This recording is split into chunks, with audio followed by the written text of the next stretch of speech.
小姑子把俩娃扔我家3年，自己环游全国，还骂我嫉妒她有妈。我反手就把婆婆打包，连夜送到了她家。妈，醒醒和乐乐放你这儿了啊！我明天飞新疆玩2周。2周？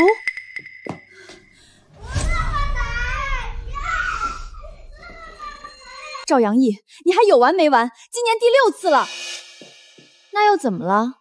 这次不行，孩子你自己带。我把孩子放我妈这儿，还得你点头。对，就得我点头，因为你扔的是我家，你家那是我妈。那你现在领走。我找我妈带孩子，关你屁事儿！关我屁事儿！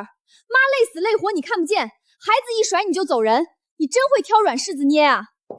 别吵了，妈，你说我出去2周让你带孩子怎么了？2周？你哪次不是这么说的？你少给我甩脸！我妈愿意带，她愿意你就往死里使。赵阳毅，你真当我家是免费的？林岩，我看你就是欠教训，让你多管闲事，让你敢说我儿子，这一下是给你个警告。赵阳毅，你现在立刻马上给我道歉！我不是故意的，你至于吗？道歉？不就碰了你一下还揪着不放了？你有病吧？好，那你现在带着孩子从我家滚出去！你凭什么赶我？这是我妈家，我也姓赵。就凭这是我家，就凭你今天把我砸出血了，还护着你儿子，就凭我现在看见你就恶心，滚！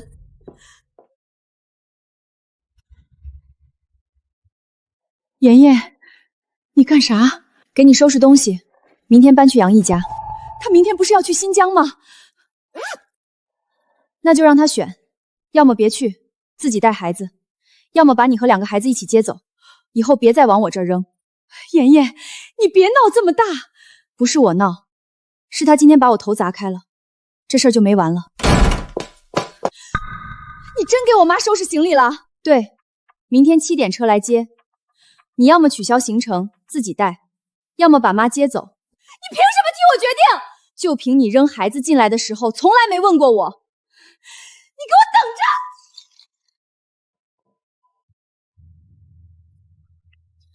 王师傅，明早7点准时到，他不接就把车停他楼下。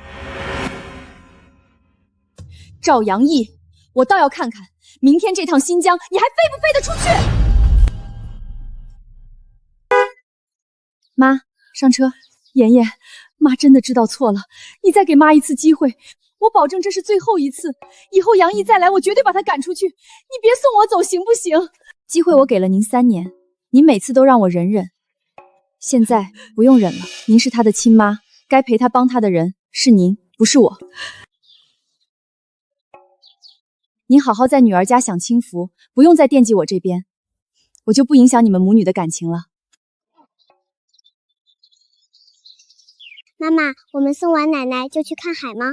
直接去，车票我早就买好了，送完奶奶我们就去高铁站，1秒钟都不耽误。现在知道急了，早干什么去了？忍了3年，终于能清静了。你非要闹，非要把好好的家闹成这样。现在好了，你嫂子真把我送回来了，你满意了？妈，够了！你满意了？妈，够了！不就是带2个孩子吗？你之前在妍妍家不也天天带？怎么到我这儿就不行了？我这票花了快2万呢，总不能就这么打水漂了吧？你还要去？杨毅，你把我扔过来就是为了让你自己出去玩？2个孩子闹成这样，我一个人怎么带得过来？怎么带不过来？妍妍之前能带你就能带，不就是喂个饭吗？有什么难的？我票都订好了，不去白不去，我就去2周，很快就回来。妈，孩子就交给你了，我2周就回来。婆婆看着满地狼藉，捂着脸嚎啕大哭，心想我这是对的还是错的？几天后，我们收获满满。期间，小姑子的朋友圈一直在更新，她穿梭于大自然之中，高声呐喊：人生是旷野，原谅我一生放纵不羁爱自由。可这自由的背后，是她妈妈辛苦的伺候2个太子，她的婆婆起早贪黑的在厂里加班赚钱。至于孩子爸爸，姑且就当死了吧，反正从他们结婚，孩子的事她几乎从来不参与。不过出去吃喝玩乐的事，她倒是从不缺席。本来我和西西已经打算回家了，可忽然接到婆婆的电话。妍妍，醒醒，把人家孩子推倒了，头磕到石灰上流血了，怎么办啊？妈，别急，直接送医院。至于其他的，打给他们自己的爸爸妈妈呗，总不能让我一个舅妈千里迢迢飞回去处理吧？想不想看升旗仪式？等我和西西回家的时候，已经是事故发生的第2天了。到家时，家里没人，我点了火锅的外卖和西西最喜欢吃的榴莲，我们美美的享受假日。快吃完时，门开了，小姑子一家人和婆婆从门外进来。杨毅和妹夫来了呀！我们在医院又是赔笑脸，又是满头大汗的跑前跑后，你们娘俩倒是会享受。乖，去卧室自己玩。哦，事情解决了吗？姥姥，我们也要吃，你快去给我们拿筷子。解决什么？那家人真是难缠，我真是倒霉死了，饿死我了。妈也给我和嘉恒拿着。桌上各种菜已经空空如也了。嫂子，你怎么点这么点？赶紧再点点吧，我要饿死了。她想得到美。饿死了，我要吃肉肉。你们慢慢坐着，我先去看看西西。他以为喊声嫂子，事儿就过去了。我是什么冤大头吗？你装什么装？以为我们自己吃不起啊？妈，看来这家我是真回不了了。嫂子现在也是一家之主，动不动就对我冷嘲热讽，怪不得人家都说女人结婚后就没有家了，回娘家的路拿钱铺出来的。嫂子这是拐着弯怪我没带东西来吧？可是我来自己家，为什么要带着东西才能回？你说什么呢？嫂子不是那种人。她就是，别看她表面温温柔柔的，其实就是死绿茶，光会骗你们这种男人。你和我哥还有妈都是被她这个样子给骗了。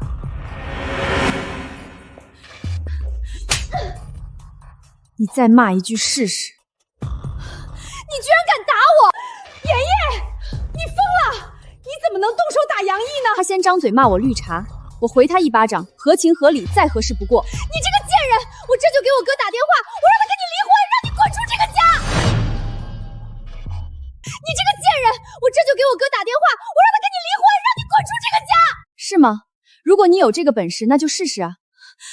但在此之前，请你先滚！你疯了，还嫌不够丢人吗？嫂子都把话说到这份上了，你还闹什么？走！我丢人？他打了我一巴掌，你不帮我就算了，还帮着外人说话。妍妍，就算杨毅有不对的地方，你也已经动手打了他，气也该出了。你怎么能让他滚？这话也太伤人心了。伤人心？妈，这3年他多少次把2个扔到我这里，您跟着一起劝我忍忍，我忍了。把我头砸破，他连一句道歉都没有，您让我大度点，我也忍了。可忍不是活该，让不是本分。今天他张嘴骂我绿茶，骂我贱人，这一巴掌是他应得的。这个家我让他进，他才能进；我让他滚，他就得滚。林言，你给我等着，我一定让我哥跟你离婚，随时奉陪。但下次再敢这样，就不是一巴掌这么简单了。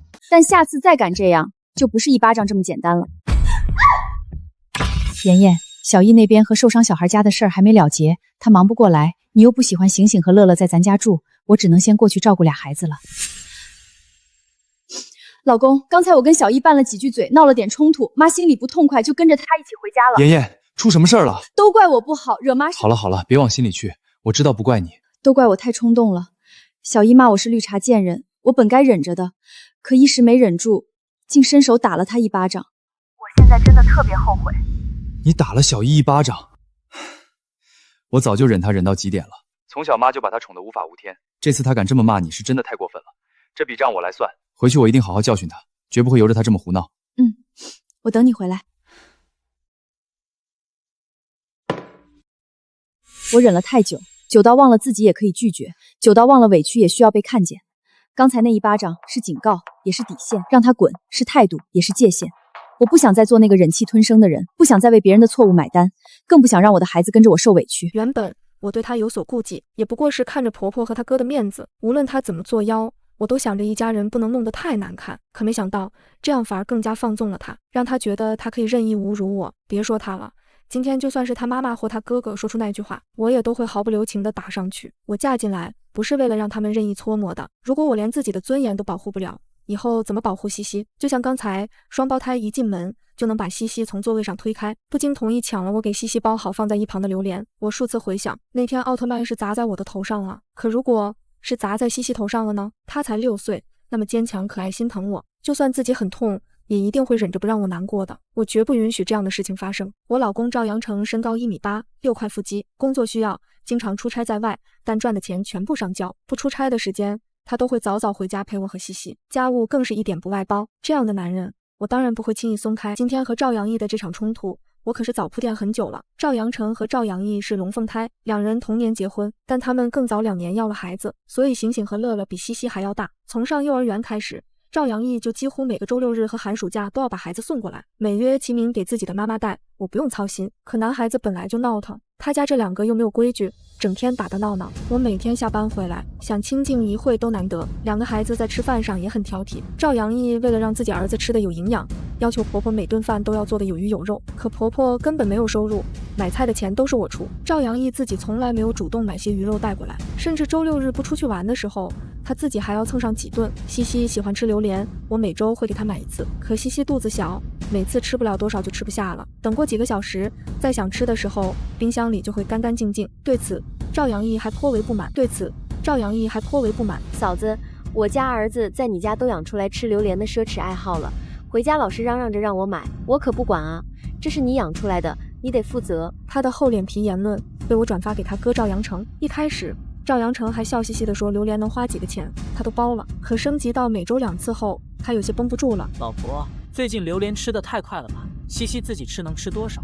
醒醒和乐乐的咱就别管了。那怎么行？我责怪他，2个孩子天天都在家里住着，咱妈也看着呢，难道我能让西西吃独食？赵阳成无奈，只得继续从自己每个月的零花钱里转钱给我。我委婉提醒赵阳毅，他带孩子来的时候，是不是也能带点吃的东西？2个孩子正是饭量大长身体的时候，有他们在，我每天买菜的钱都得翻倍。可赵阳毅冷笑一声，嫂子，我的孩子是找我妈带的，跟你没关系。当时他的真实面目还没露出来，我们关系还没彻底破裂，我紧紧攥拳，没有打他。今天我终于把这一巴掌还回去了。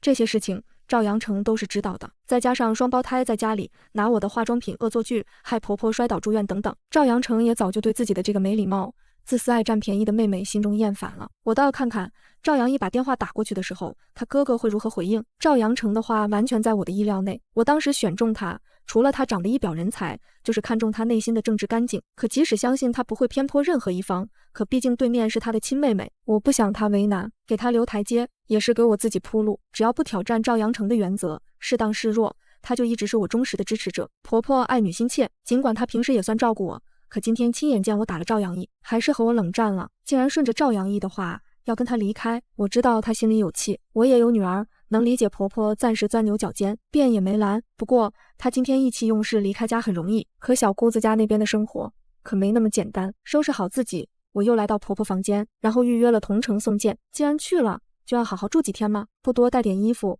带上常吃的药怎么行？赵阳毅不是嫌婆婆只带妍妍，不带他家儿子吗？这次我就给足时间，要婆婆专心给他一个人带娃。我倒要看看他们母女每天高密度的在一起，到底是谁先受不了了。给婆婆的快递送出去后，我微信给她发消息，妈，知道您在气头上不想回来，也不想见我，我就不去您面前惹您生气了。快递里我给他包上了500块的现金，一并拍照给了赵阳成。赵阳成感动我的大度贴心，表示等他回来了，也得让赵阳毅和他妈妈向我道歉。他说的真情实感，可我就不是了。婆婆不在，我乐得清闲自由。快递小哥刚走，我招聘的大学生兼职就来了，是个刚上大2学前教育的活泼女孩。昨晚我在同城群里招聘大学生兼职带娃，正是大学生放暑假的时间，很多人都想利用空闲时间赚钱。很快我就收到了简历，精心挑选后，我选中了现在的丹丹。婆婆在家时，我每个月给婆婆3000，用作照顾西西和日常买菜的开支。婆婆现在不在，一个专业的大学生1个月只要4000，每天接送西西上课，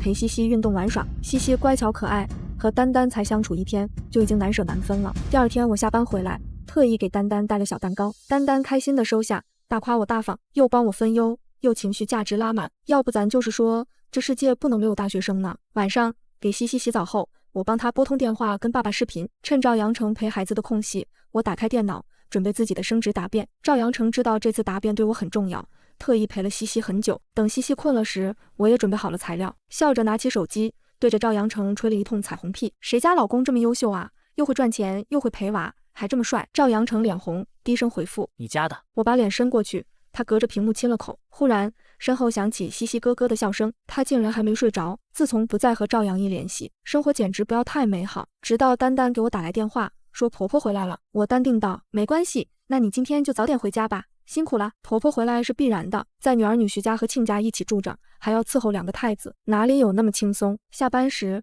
我带着买好的菜回去，婆婆见了我，眼神闪过尴尬，勉强笑着接过菜去做饭。我拦住她：妈，您回来我就很开心了，今天我来做饭。我声音温柔，引得婆婆眼圈一红。她偏过头点点，去陪西西玩了。糖醋小排、清蒸鲈鱼、凉拌菠菜、辣椒炒肉，还炖了个鸡汤。餐桌上满当当，我给婆婆不停地夹菜。妈，您不生我的气了吧？妈，您不生我的气了吧？婆婆不好意思地看我，自责：妍妍，不怪你，都是我太娇惯着小易了，才让他一点事儿都不懂。我心中暗暗一笑，知道这场仗到此刻我大获全胜。赵阳义那边根本不用我道歉，就会有他的亲哥哥、亲妈妈来轮流指责他。我循循诱导婆婆说出这些天来的经历，可婆婆为了保全赵阳义的面子，愣是坚持说没什么。不得不说，大部分时候我还是很喜欢我这个婆婆的，不毒舌不长舌，虽然难免有意气用事的时候，但大是大非她并不含糊，待西西认真细心，对我也从未苛责。只要她想清楚应该如何对待子女儿媳和孩子们，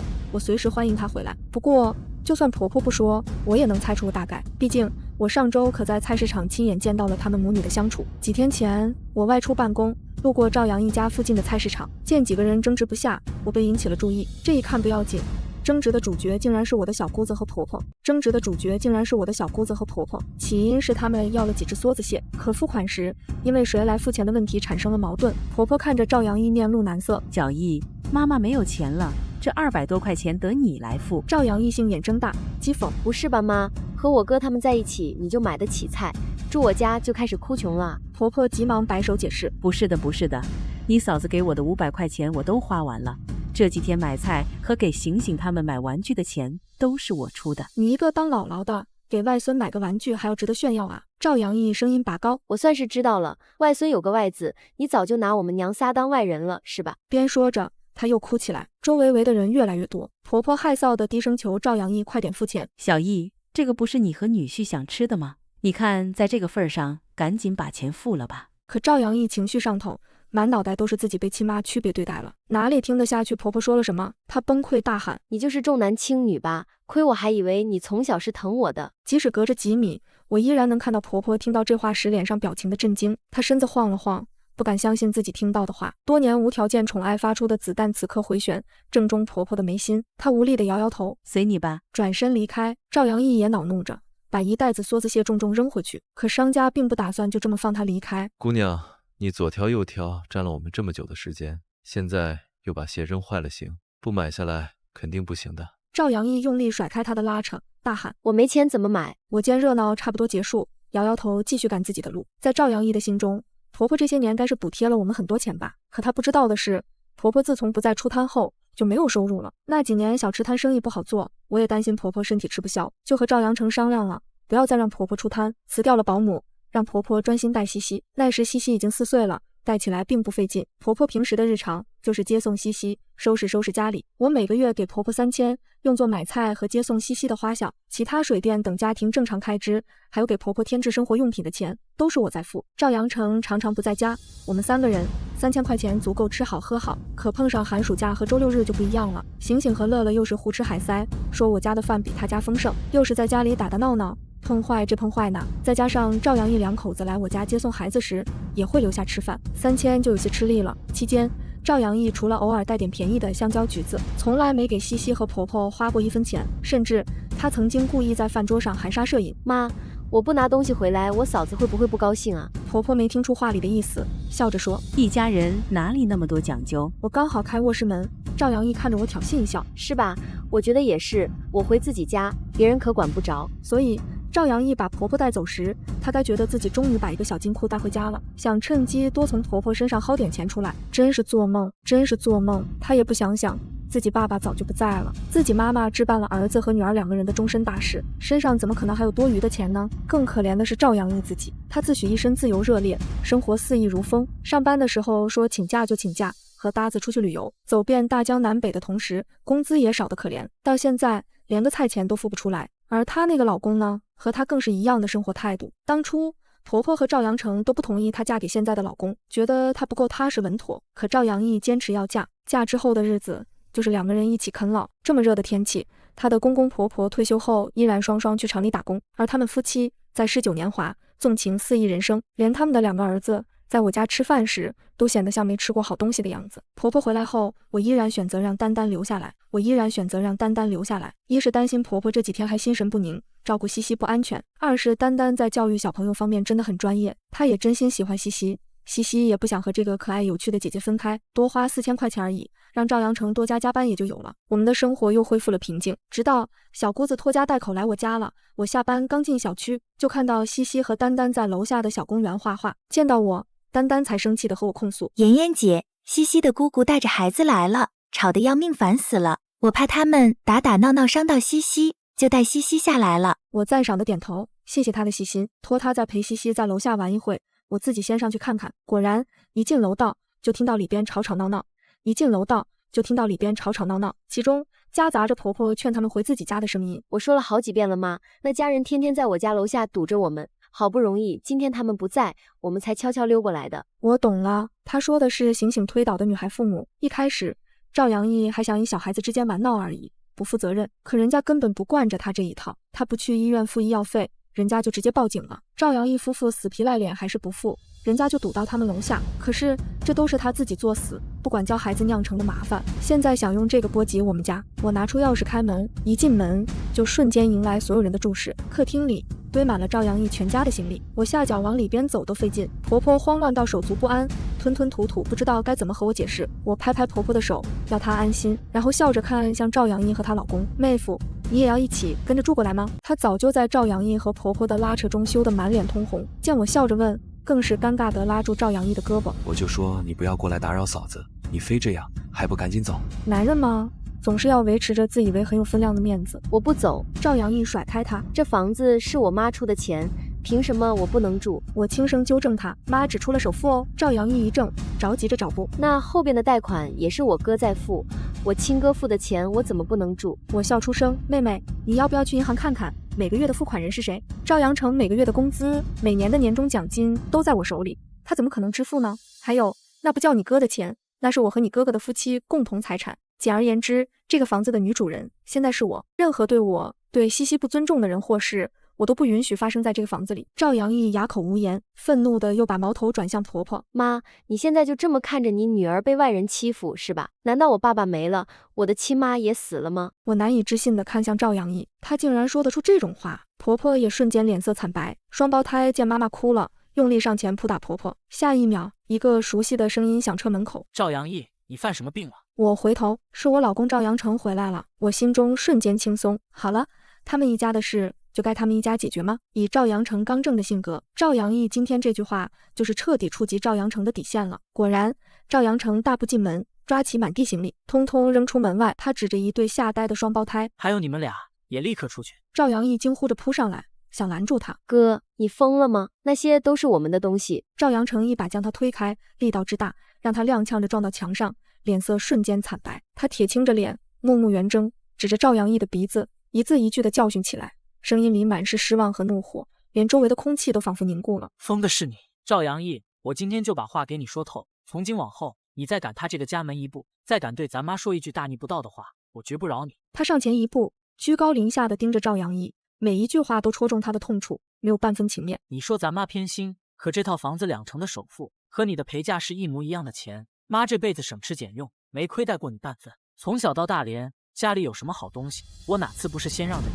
你要玩具，我给你买；你要零食，我省着零花钱给你攒。你要嫁那个不务正业的男人，我和妈拼命反对，你不听，我们也只能认，还帮你贴补家用。你凭什么说妈偏心？这些年，你把醒醒和乐乐扔在妈这里，吃喝拉撒全是妍妍掏钱，妈没日没夜的帮你带孩子，你一句谢谢没有，反而变本加厉，偷妍妍给西西买的榴莲，毁她的化妆品，纵容孩子欺负西西，甚至差点把妈推倒摔成重伤。这些事我都看在眼里，忍在心里。我以为你总有一天会懂事，可我没想到你不仅不懂事，还越来越恶毒。赵阳义被骂得浑身发抖，想反驳，却被赵阳成更严厉的眼神逼退。他继续怒斥：妍妍脾气好，顾着一家人的脸面，对你一再忍让，可你呢，得寸进尺，当众辱骂她，还拿她去世的妈妈戳她的心窝子。你知道妍妍这些年有多难吗？他既要照顾西西，还要打理这个家，还要赚钱还房贷。我常年出差，没能好好照顾他们母女。可你倒好，天天来添乱，拖后腿。还有今天，你竟然咒咱妈死！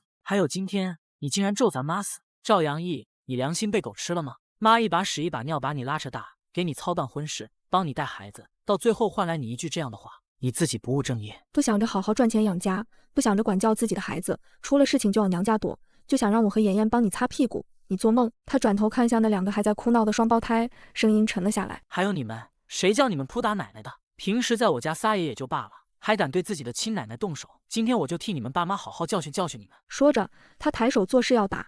赵阳义慌忙扑过来护住孩子，却被赵阳成冷冷推开。你别护着他们，就是因为你从小惯着，他们才这么没规矩，这么不懂事。今天你必须好好管教他们，给咱妈道歉，给妍妍道歉，否则我就真的不认你这个妹妹。赵阳义彻底被骂懵了，瘫在地上，眼泪止不住的掉，却一句话也反驳不出来。他看着眼前这个对自己从未如此严厉的亲哥，看着婆婆泣不成声的样子，看着满地被扔出去的行李，终于意识到自己这次是真的错了，而且错得离谱。赵阳成喘着气，语气依旧冰冷，没有半分缓和。我再最后说一次，醒醒伤人的赔偿款，你自己想办法，别想打我和妍妍的主意，也别想再让妈帮你垫1分钱。这个家不是你撒野的地方，更不是你啃老的避风港。现在带着你的老公、你的孩子，还有你的东西，立刻滚，再也别回来。婆婆在一旁也泣不成声，她哭着看赵阳义。小义，你现在真是越来越不像话。当晚，赵阳成就不留任何情面的把赵阳义全家赶出去了。一切恢复安静后，我拿上包出去接西西。这么大的动静，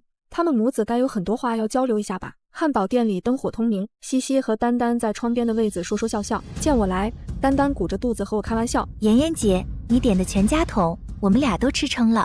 西西在一旁也跟着有样学样，额外多给了丹丹200，谢谢她今天超市帮我带孩子，又开车送丹丹回家。丹丹下车后，车上只剩下我和西西。西西笑着问：妈妈，我们要回家了吗？我捏捏她的小脸，微笑：今天妈妈带你去住公主的房间怎么样？好。西西兴奋地跳起来，于是我立刻开车到了公主主题酒店。来接西西的路上，我就和赵阳成沟通过了，要她不用担心，今晚好好安抚一下婆婆，以免有我在，婆婆有些话不好说。赵阳成感动于我的大度贴心，我自己也乐得清闲。等我和西西美美睡到明天周6的自然醒，再带着早餐回家就好了。至于赵阳义欠人家受伤小女孩的几万块钱，就让他自己想办法了。谁让他的人生是旷野呢？自己的熊孩子搞得人家小姑娘留疤，要几万都是少的了。我根本不同情他。第二天一早，我带着西西提着早餐回家时，客厅里已经飘着淡淡的粥香。婆婆系着围裙在厨房忙碌，赵阳成则在一旁打下手。阳光透过阳台的纱帘洒进来，暖得让人心里发颤。这才是一个家该有的样子。西西一进门就扑向婆婆，脆生生地喊了声奶奶。婆婆手里的锅铲顿了顿，转过身，红着眼眶把西西搂进怀里，声音温柔的能滴出水。我的乖西西，昨晚住得开心吗？用力点头，举着手里的公主发卡给婆婆看。婆媳俩的隔阂在这一刻彻底烟消云散。餐桌上，赵阳成主动提起赵阳义，语气里没有半分偏袒。昨晚我给他打了电话，没骂他，就把该说的都说透了。他哭着说知道错了，但我没心软，有些教训必须让他自己吃，有些教训必须让他自己吃。婆婆叹了口气，夹了一块糖醋小排放进我碗里。妍妍，是妈以前糊涂，以后再也不会惯着她了。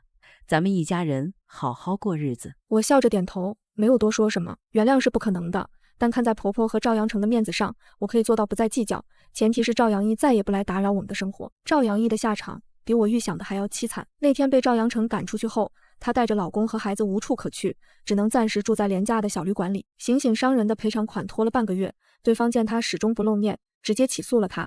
法院传票寄到了她公司，她好吃懒做、不负责任的名声在单位彻底传开，没过几天就被开除了。没了工作，又欠着外债，她和老公的矛盾彻底爆发。以前两人一起啃老，日子过得浑浑噩噩。如今没了婆婆可以依靠，又要面对催债的人，天天吵得不可开交。她老公本就没什么担当，见状直接收拾东西回了老家，把她和2个孩子扔在了旅馆里。走投无路的赵阳义竟然厚着脸皮给我打了电话，语气卑微的不像他。嫂子，我知道错了，你能不能借我点钱？醒醒的赔偿款再不交，我就要被抓起来了，孩子们也没人管。我握着手机，听着他的哭声，心里没有一丝波澜。我平静地说：妹妹，当初我提醒过你，自己的事要自己承担。我和你哥的钱要养西西，要还房贷，还要照顾妈，没有多余的钱帮你，你还是想想别的办法吧。说完，我直接挂了电话，顺便拉黑了他的所有联系方式。我们都以为赵阳毅没了指望，总会想办法自己解决这件事，可我们都低估了他的厚脸皮和没底线。周末那天，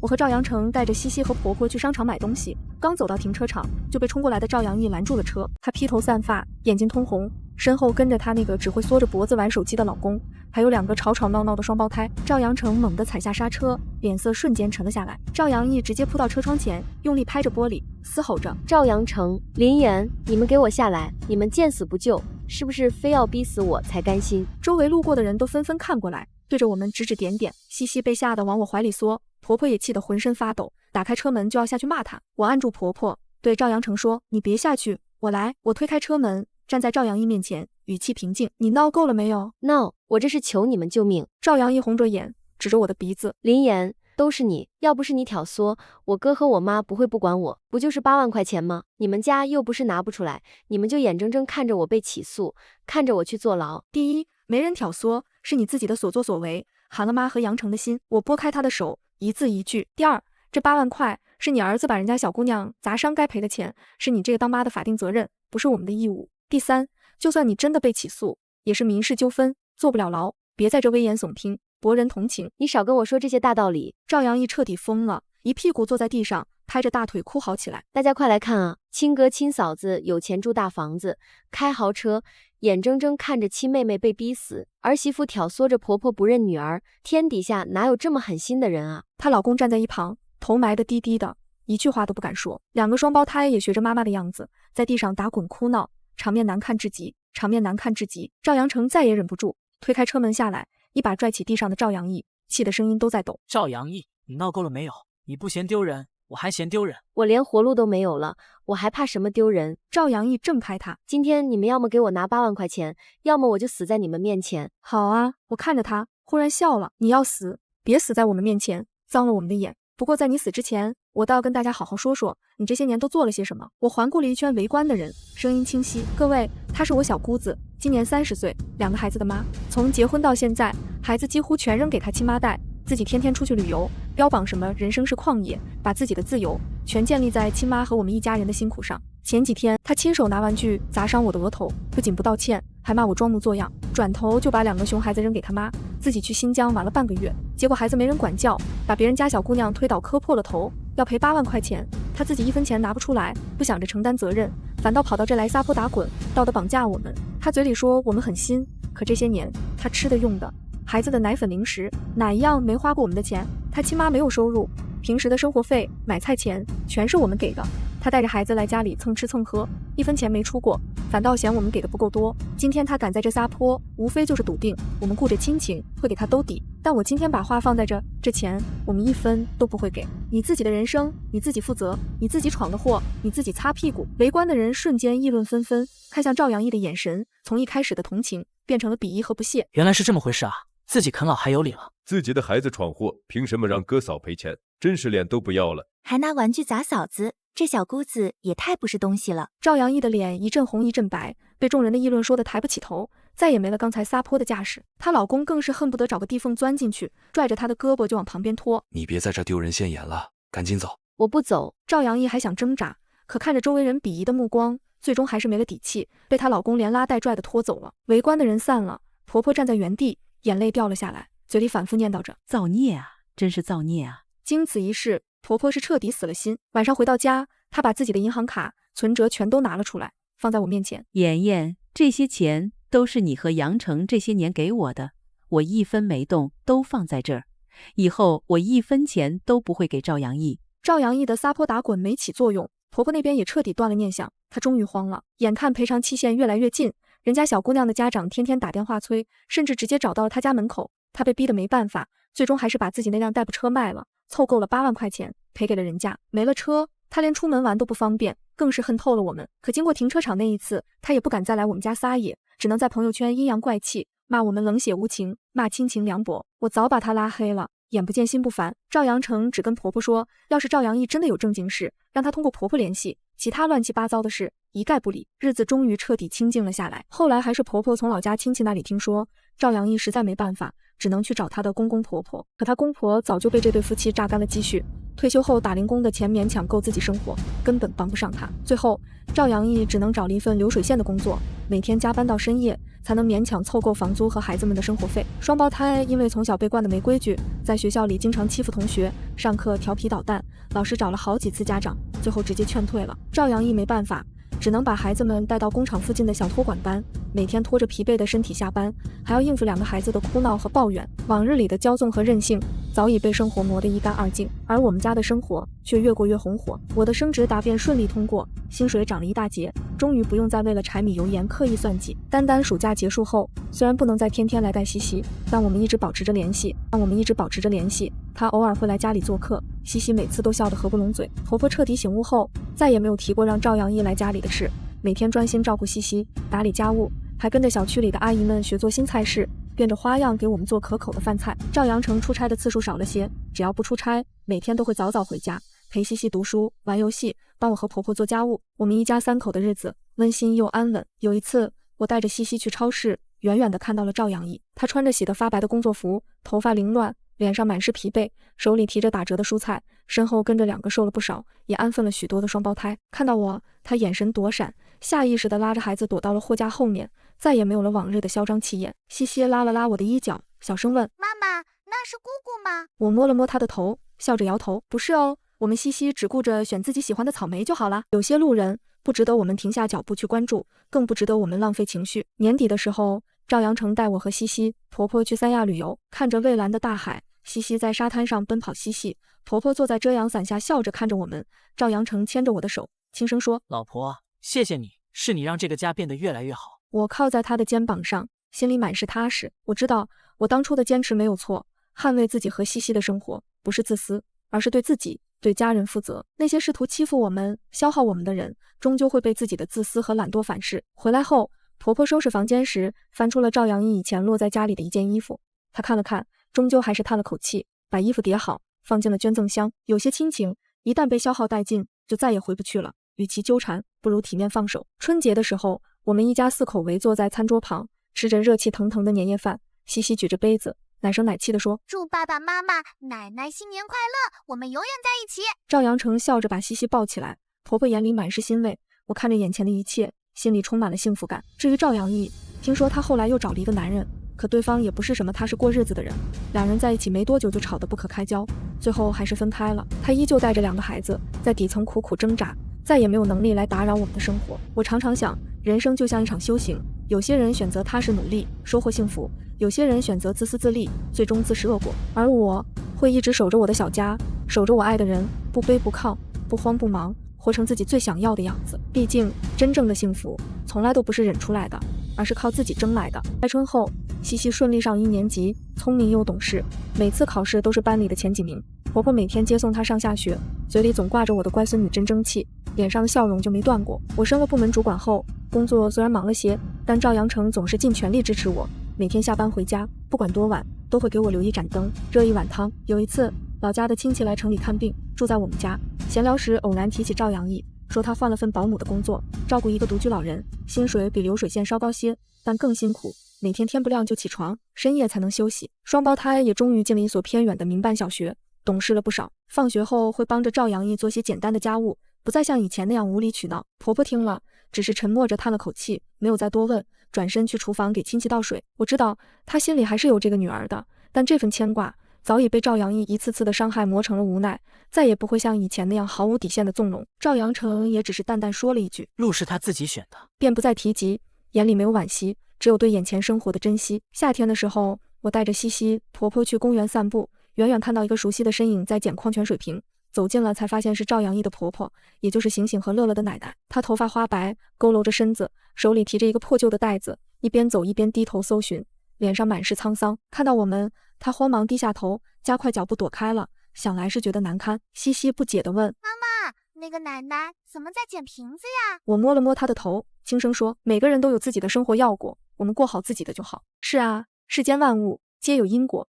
赵阳义和她老公的懒惰自私，最终不仅拖累了自己，也连累了年迈的父母，这都是他们应得的结局。年底，我和赵阳成凑钱换了一套大一点的房子，带阳台和小院，婆婆可以在院子里种些花花草草，西西也有了自己的小书房。搬家那天，丹丹特意赶来帮忙，看着宽敞明亮的新家，婆婆笑着笑着就红了眼，拉着我的手说：妍妍，多亏了有你妈，这一辈子总算能过上安稳日子了。我握着婆婆的手，心里也暖暖的。我知道这份安稳不是凭空来的，是我一次次坚守底线，不卑不亢争来的，是赵阳成明辨是非，全力支持换来的，也是婆婆幡然醒悟，真心相待迎来的。后来再也没有听到过赵阳义的消息，想来他依旧在底层苦苦奔波，为自己曾经的所作所为付出代价，而我们一家依旧过着平淡而幸福的日子。西西认真读书，婆婆安享晚年，我和赵阳成相互扶持，共同成长。偶尔在深夜，我看着身边熟睡的西西和赵阳成，看着客厅里婆婆织的毛衣，总会想起当初那个被小姑子欺负、被婆婆偏袒的自己。原来那些打不倒我们的，终将让我们变得更强大；那些消耗我们的，终将被我们远远抛弃。幸福从来都不是忍出来的，而是靠自己的勇气和智慧，一点一点争取来的。往后余生，我会继续守着我的小家，护着我爱的人，不慌不忙，向阳生长，让每一个平凡的日子都充满温暖和光亮。